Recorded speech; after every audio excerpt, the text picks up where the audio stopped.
আসসালামু আলাইকুম রহমতুল্লাহ। আজকে আপনাদেরকে জানাবো খারাপ স্বপ্ন দেখা নিয়ে রসুল সাল্লাল্লাহু আলাইহি সাল্লাম যে নির্দেশনা দিয়েছেন। ভিডিওটি ধৈর্য সহকারে দেখতে থাকুন, ইনশাআল্লাহ অনেক উপকার পাবেন।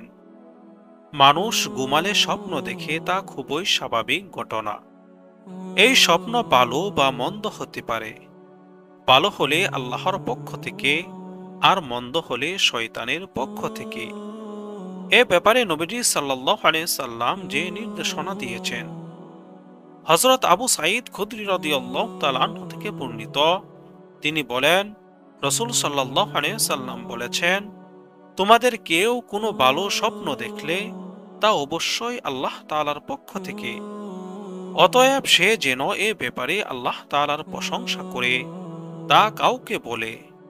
আর যদি সে এর বিপরীত তথা খারাপ স্বপ্ন দেখে, তাহলে তা অবশ্যই শয়তানের পক্ষ থেকে। অতএব সে যেন তার অনিষ্ট থেকে আল্লাহ তাআলার নিকট আশ্রয় কামনা করে, তা কাউকে না বলে, কারণ এ জাতীয় স্বপ্ন তার কোনো ক্ষতি করতে পারবে না।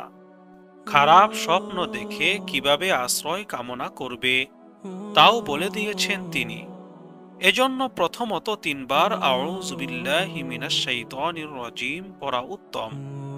তাহলে এ স্বপ্ন তার কোনো ক্ষতি করতে পারবে না। এক্ষেত্রে হাদিসে একটি দোয়া বর্ণিত হয়েছে। দোয়াটি হলো, আল্লাহুম্মা ইন্নী আউযু বিকা মিন শাররি হাযিহির রুইয়া। অর্থ, হে আল্লাহ, আমি আপনার কাছে এই ভয়ঙ্কর স্বপ্নের অনিষ্ট থেকে আশ্রয় প্রার্থনা করছি। আরও একটি আমলের কথা হাদিসে এসেছে, তা হলো শরীরের বাঁ দিক করে 3 বার থুতু নিক্ষেপ করা। যে কাত হয়ে ঘুমিয়ে খারাপ স্বপ্ন দেখেছে, সে কাত পরিবর্তন করে অন্যদিকে মুখ ফুরিয়ে শোয়া। অবস্থা বদলে দেওয়ার ইঙ্গিত স্বরূপ এটা করা হয়ে থাকে। খারাপ স্বপ্ন দেখলে কারো কাছে বলা যাবে না, আর নিজেও এর ব্যাখ্যা করতে চেষ্টা করা যাবে না। স্বপ্নের কথা বর্ণনা করার ক্ষেত্রে সাবধানতা অবলম্বন করতে হবে। যাকে তাকে স্বপ্নের কথা বলা উচিত নয়। সর্বদা আলেম শুভাকাঙ্ক্ষীদের কাছে স্বপ্নের কথা বলবে। যে শুভাকাঙ্ক্ষী নয়, তার কাছে কোনো ধরনের স্বপ্নের কথা বলবেন না। স্বপ্ন একটি উড়ন্ত পায়ের মতো। একথার অর্থ হলো, শূন্যে ঝুলিয়ে রাখা পা যেমন যে কোনো সময় মাটিতে রাখা যায়, আবার নিচে আগুন থাকলে তাতেও রাখা যায়।